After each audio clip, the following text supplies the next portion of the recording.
Hello everyone, my name is Dan and I make content about competitive Warhammer 40k.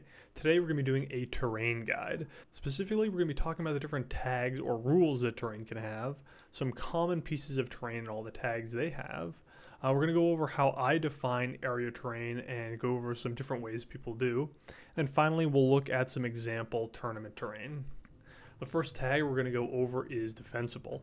It states that if every model in an infantry unit is in or on area terrain feature with this trait, it can either hold steady or set to defend. Hold steady means you hit on a 5+ instead of a 6+ when you do an overwatch, and set to defend means you don't do an overwatch, but instead you get a +1 to hit in melee against the unit that charges you. Also, not only does that work for area terrain, it also works for infantry that are within 3 inches of an obstacle terrain feature with that trait. So you see here on the bottom left, we have an example of what that might look like. So on the bottom left, we have guardsmen in an area terrain, and slightly to the right of that, we have guardsmen a few inches away from an obstacle with defensible. So if we have a lictor that tries to charge the guardsmen, essentially they're given the option, do you want to hold steady, get that 5+ overwatch, or set to defend and get an easier time hitting in melee. And we have those rules written down here. You can see those on the right. Terrain is broken up into area terrain or obstacles, and it's pretty common that you'll see that certain tags will either apply to people who are inside terrain if it's area terrain, or within 3 inches of an obstacle on the other side if it's an obstacle piece of terrain. The next tag is defense line. It states that if an enemy unit is within 1 inch of this terrain feature, you can make a charge move against it as long as the charging unit ends its move touching the terrain and within 2 inches of the target unit. So what this essentially allows you to circumvent is the idea that if you have an obstacle that is 1 inch in thickness, normally if you tried to charge someone and attack on the other side, you would never be able to finish your charge because engagement range is 1 inch. And so there'd be a way where you could set up your units in a way that people could not charge you from the front. So essentially the fix for preventing people from being able to attack across like random barricades is you give the terrain piece defense line, and then you're able to attack 2 inches as long as your unit's base to base. So the next tag is breachable. It states that infantry, beasts, and swarm models can move through the walls, girders, chains, and foliage of this terrain without impediment. It's important to know that it's only infantry, beasts, and swarms who get the benefit of breachable. So in this example on the bottom left, we have these thick walls of ruins perhaps, with no walls, windows, or anything, but because it's breachable, your salamanders, your intercessors here are able to just walk right through it. Now, if the terrain either didn't have breachable or your units weren't infantry, beasts, or swarms, they would have to take this green route and do a much more, long trip around to get to the same place. This is another common pattern you'll see, that many of these terrain features only actually apply to infantry, beasts, and swarms. So for example, let's say you have a Hellbrute who's inside this type of ruin. He would not be able to just Kool-Aid man through the wall and get to the other side. He would have to walk all the way around it. So if you're a vehicle, you can't just smash through walls. I think the only thing you guys should be smashing is that subscribe and like button. Or you can join me on my Patreon, where we have a community Discord where we talk to each other about Warhammer 40k tactics, and you can even get your own art commissioned and put it inside of these videos. The next tag we're going to talk about is difficult ground. You'll see this in things like forests. It states that if a unit makes a normal move, advance, fall back, or charge through this terrain, you subtract 2 from that distance they can travel. These modifiers never affect anything with fly, and they also only affect Titanic models if the terrain is more than 3 inches in height. One of the most important things about difficult ground is that it can kind of hit you twice. So if we have our orc up here on the top right and he tries to move into the forest, he's going to move 2 inches less initially, and then if he tries to charge the guardsman, he's going to get another -2. So moving and charging through a forest will actually reduce your kind of threat range by 4 inches total. So hiding in a forest can be a really good way to keep your shooting units more survivable. Okay, dense cover. We're really going to break this down because I think this is one of the most important and kind of hard to understand tags besides obscuring. There's a bunch of information here, but we're just going to kind of break it into parts. At a basic level, models shooting through dense cover get -1 to their hit rolls. So let's look at some guardsmen shooting some orcs here. So if we look at this guardsman on the bottom here trying to shoot an orc, he will get -1 to hit. The reason why is that in the dense cover rule, it states that you pick 1 point on the model, and then you have to draw a point to every part on your opponent's model's base without touching dense cover. So in other words, on blue on the bottom left here, we take 1 point and then draw points to everywhere on red's base, and you can see that it does not touch dense cover. But if any point of that line touches dense cover, then you have to take -1 to hit. So in this example here on that top right again, we can see that the guardsman, although he has some points that don't go over the dense cover, there are some lines that do hit dense cover, and thus he gets -1 to hit against that orc in the middle, but the one on the very bottom left is shot at totally normally. Also, you ignore that penalty to hit if you're the one inside dense cover. So for example, an orc in a forest shooting at a guardsman will shoot totally normally. But if that guardsman gets within 3 inches, then the guardsman also gets to ignore the -1 to hit penalty and can shoot at the orc normally.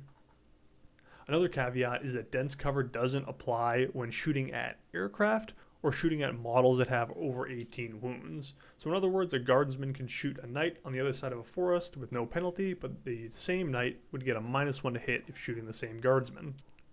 So in Warhammer 40k, although every attack is declared simultaneously and you can never cause your own unit to get outside of range during an attack, each attack itself is actually resolved individually.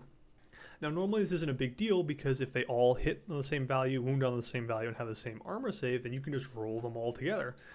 But dense cover gives us a minus to hit, so we can't actually roll all of our attacks together because we don't know which ones are going to be -1 to hit or not. So for example, on the bottom here, we have a guardsman who's shooting at this orc totally normally. If he shoots, misses, and fails to kill this orc, then this other guardsman can shoot totally normally as well. But if that first guardsman had shot and killed this orc, then the next guardsman would have to shoot with a -1 to hit. So when it comes to dense cover, you're going to have to slow roll these dice until that -1 to hit is the same throughout your entire unit. It can be kind of annoying, but it's really not that big of a deal and doesn't actually happen all that much. The next tag we're going to be going over is unstable position. This one's pretty simple. It just states that models can't be set up or end their movement on top of this terrain feature. This allows us to do some interesting tactics. In this example here, we set up our intercessors on the other side of terrain with unstable positions, but not enough room for the lictor's base to get in.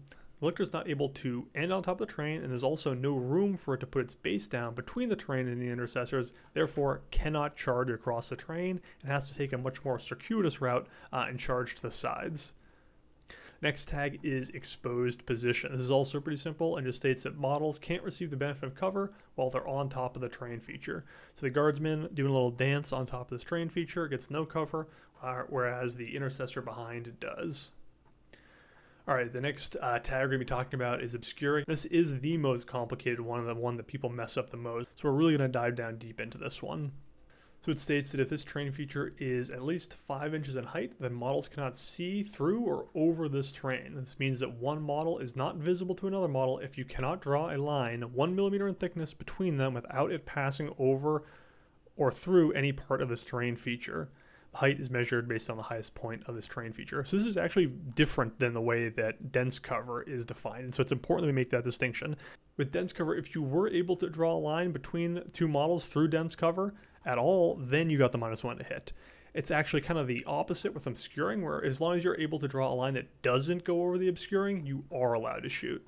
It can be kind of hard to understand this because let's say you have one of those nice, Games Workshop pieces of terrain that has plenty of windows and holes in it that you somehow can't see through it, but that's how obscuring works, and it's an integral part of the game. So in the middle here between my guardsmen and the orcs, what you can imagine, an obscuring piece of terrain, if no one is inside of it, is just a giant wall.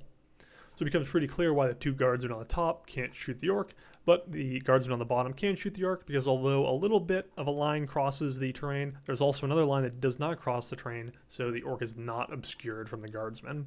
So if you're a guardsman inside the terrain with the orc and there's nothing in between you guys, you're able to shoot totally as normal. It's also important to note that on the bottom left here in the obscuring and dense cover rules, it says these rules do not overwrite the normal rules for determining visibility. They are in addition to them. So not only when you're trying to shoot someone do they not have to be obscured, they also have to be able to be seen through true line of sight. And we'll talk about that on the next slide. So that guardsman in the middle, he's able to actually see the orc who's inside the terrain because there's a little bit of a window and a hole that he can actually look with his own eyes at the orc. Now the guardsman to the top cannot shoot at the orc because there's a giant wall in front of him. So if we imagine ourselves being a guardsman, what we're going to do is we're going to ask ourselves, can we actually see this orc inside a ruin? So of course this orc is in front, but I'm going to push him back behind the ruin. Can you shoot the orc? No, of course not, because you can't see him, even though he is in a ruin. Now, however, if the orc moves a little over to the side, maybe through a window, and you're in the same place as a guardsman, you will be able to shoot the orc. So it's that simple. So you need two things to be able to shoot. You need your target to not be obscured, and you need your model to actually be able to see him with line of sight. Just being inside an obscuring piece of terrain does not mean everyone on the entire board can shoot you. Similar to dense terrain, obscuring also has rules for big models or aircraft. So aircraft or any models that have over 18 wounds cannot be obscured, but it's important to note that they can't be obscured. Other models can still be obscured from them. So in this example, a guardsman is able to shoot a knight with no penalty, but that same knight could not shoot the guardsman back because the guardsman is obscured. The next tag is light cover. This one states that when an attack is made with a ranged weapon on a model that has the benefit of cover, you get +1 to your saving throw against that attack. You also only get cover if you're an infantry, beast, or swarm model inside area terrain. And just like many of the other rules, it counts as light cover if you're inside area terrain, if it's area terrain like the top right, but also if you're within 3 inches of an obstacle with the same characteristics of light cover. So for example, in this one, you can see that the guardsmen, wherever they're shooting this orc, that orc is getting the cover bonus. It's also important to note that just being inside that ruin with the orc does not mean that the orc doesn't get cover. They're both inside the area terrain and thus both get cover and the +1 to save against ranged attacks. Heavy cover is very similar, however it states that when an attack is made with a melee weapon against a model, add 1 to the saving throw made against that attack unless the model that allocated the attack made a charge move. Also, heavy cover only applies to infantry, beasts, and swarms again. So in the example on the bottom left, we have a lictor in combat with an orc, and that orc is going to get +1 to his melee save because they've been locked in combat for a few turns now. However, on the top right, if we have a lictor that charges the orc in heavy cover, that orc is actually not going to get the +1 to save because the lictor made a charge that turn. The way I like to remember it is a little goofy. I think of, archers wearing light armor, so people get light cover against them, whereas knights wear heavy armor, so melee is heavy cover. It's a little silly, but I think it works for me. The next tag is scalable, and it's pretty simple again, this time talking about infantry, beasts, and swarms, as well as models that have fly, and basically says these guys are able to move up or down this terrain feature, and they're able to, stand on top of it with no problem. So a guardsman who's infantry is able to scale up one of these buildings, whereas a knight is not able to. And honestly, you probably wouldn't want to try to balance your knight on these pieces of terrain. The last tag is inspiring, and this one adds 1 to the leadership characteristic of any unit that is wholly within 6 inches of this terrain feature. So in this example, let's say we kind of have a religious monument that we have in the middle of the board. The blue models would get +1 to leadership because their whole unit is within 6, but the red guys would not because only some of their models are within 6 inches. So those were all the tags. Now let's walk into some actual common types of terrain you'll see and try to kind of quiz ourselves if we can remember all the different characteristics. So one really common piece of terrain is woods, and it's area terrain with dense cover, breachable, defensible, and difficult ground. So do you remember what all those are? Dense cover, that's the -1 to hit when attacking through it. Breachable means you can walk through any of those trees that are inside of it. Defensible, that's the 5+ Overwatch or +1 to attack after you get charged. And finally, difficult grounds, that's the -2 if you're trying to move through it or charge through it. It's also important to know that you could go to a tournament and the TO could say, you know what, woods are also going to have obscuring. Now, woods don't have obscuring per the rulebook, so it's really important to clarify that, but you and your opponent could agree on adding any type of tag to any piece of terrain that you want to. The next piece of terrain we're going to be talking about is ruins, and these are super important because generally you'll see like 6 to 10 of these on any board or tournament you go to. So just like the woods, it's area terrain, and it's scalable, breachable, light cover, defensible, and obscuring.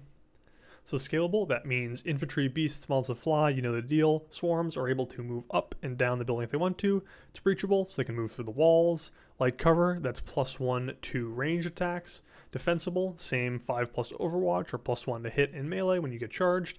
And then finally Obscuring, and that's the one that blocks line of sight. Now I want to focus on area terrain and how that's actually defined, because light cover and obscuring are very dependent on what the footprint and what the area of that terrain actually looks like. Most terrain doesn't actually come with a base. If you buy Games Workshop ruins, you'll notice there's kind of like a stone L or like a part of a cathedral. But they're called ruins and people play them as ruins, and they're supposed to be area terrain. So how can we kind of figure out what it actually means to be area terrain? And the question I like to ask people is, if a dog wore pants, would he wear them like this on the left or like this on the right? Now for me, I am a little more partial to the dog on the right. I kind of imagine the dog standing up, pretending to be a human, and of course, he'd have pants on the bottom of his legs and a shirt on the top. But there are plenty of people who probably think that dogs would wear pants like on the left. If they've gone through their entire life and only seen dogs wearing Mario costumes like the one on the top left here, or little rain jackets like the one on the top right here, then maybe they would believe that dogs would wear pants very differently than I would. One of the frustrations I have when I'm talking with people about rules is that there's this idea that one person is wrong and one person is right, and if you just kind of argue at each other, eventually you will determine who the wrong and right person is, and that's just not the case. Games Workshop does not do a great job in defining what terrain should be. People all over the world play with different tournament organizers and different friends who define terrain slightly differently. Just because someone plays it one way does not mean they're wrong, it just means that you guys have different experiences. So if a ruin had a footprint, what would its footprint look like? The footprint is defined as the boundary of the terrain feature at ground level. And there are many ways people can interpret this. In my experience playing tournaments and the terrain I use, number one, the perimeter boundary is what I see most often. In other words, if there isn't an actual base on the terrain, you imagine a millimeter wide lip kind of going all the way around the terrain. Number two is the elastic band idea. And this one, you can imagine putting a little bit of an elastic band all around this piece of terrain, and it would connect these two sides, and you would just fill it in with area terrain. Now, I will say that this is how Goonhammer believes that area terrain should be defined, and if you read their guide on 9th edition Obscuring Terrain, this is what they believe is Games Workshop's intent. Number three is finish that shape. This is what I've seen other people tell me, where essentially if you see an L, it should be a square. And finally, number four is, but what if that piece of terrain had an acrylic base? So Games Workshop, on their official tournaments that they've been running, use 12 by 12 inch acrylic bases that they put their terrain on. So we're kind of at an awkward point here. All of my experience, every tournament I've ever been to, pushes me towards number one. Number two is what one of the authorities in our community says it's supposed to be. And then number four is what Games Workshop runs at their own events. So what am I supposed to do? So why don't we look at some of the tournaments I've played at and the terrain they have, as well as look at other big tournaments like LVO, ATC, etc., and see what type of terrain they're using so we can kind of understand what we should be practicing on. Okay, so here we've got a bunch of different pictures of different tournament terrains. On the top left is one of the tournaments I went to a few months ago. It's essentially an L-shaped ruin, has about a 1/2 inch lip on the outside and about 1.5 inches on the inside, and also there are windows along each of the bottom and second floors. On the bottom left here we have a different tournament I went to, and we have a plastic ruin, which you can see has a very tiny, call it a millimeter wide lip all the way across the terrain, and then windows on the first floor. The Games Workshop official events on the middle up here, you can see what they've done is they've glued their terrain onto these acrylic bases, but the area terrain extends well beyond the terrain and well behind it sometimes too. So in this example, blue would not be able to shoot red even though nothing is in between them, because they're not inside the terrain. So you can imagine this kind of square being infinitely high and infinitely dense. So it does seem a little silly, but that's how the official terrain is being played.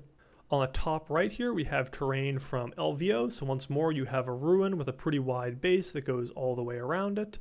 On the bottom middle here, we have terrain from ATC. Once again, ruins with windows on the bottom and about a 1/2 inch kind of perimeter of area all the way around. where once again we see a pretty clear depiction of where the area is inside, as well as some extra stuff along the outside. So who's right and who's wrong? Well, honestly, I don't think anyone is right or wrong, but I can tell you that every tournament I've ever been to, every tournament that I hope to go to, uses ruins that have a boundary that extends slightly beyond their terrain. It's incredibly important that we define this because it can have game-changing impacts. What you don't want to have happen is you walk into a tournament thinking that all the terrain has a perimeter boundary around it, whereas your opponent is trying to assume some 12-inch by 12-inch bubble around it. Part of the rules require you to go over each piece of terrain with your opponent before the game starts, before anything is done, and pick out what all the terrain pieces are and what all the tags mean. You have to define what area terrain means on every single one of your pieces of terrain. And here we have a tournament where a couple of terrain pieces did not actually have an outside border to their terrain piece. Now, per rules as written, if you took one of these vehicles and marched it up here and put it in base to base with the ruin, you would not be able to see it. In fact, if this Redemptor wanted to see my Blood Angels, he would have to spend maybe 3 or 4 turns moving all the way over here to shoot anyone. Now, I don't think that is realistically how the game should be played, and if you watch any 40k bat reps like Tabletop Tactics, Art of War, and many of the other very popular ones, you will see that if they touch base to base with one of these pieces of terrain, they are saying that they are inside the area terrain. Now, that is not exactly rules as written, but everyone seems to play it that way. In the vast majority of tournaments I go to, every piece of terrain has that extra boundary. If being base to base with a wall means you're not actually inside the obscuring terrain at all, it's actually incredibly game changing, as I talked about. And I know I'm going to get a lot of flack for that, but it seems to be how everyone plays it. So do with that information what you will. So that was a terrain video. I hope it wasn't too controversial. I hope you guys have a better understanding of terrain as well as what to expect when you go to a tournament. Thank you so much for stopping by. Fight for the terror.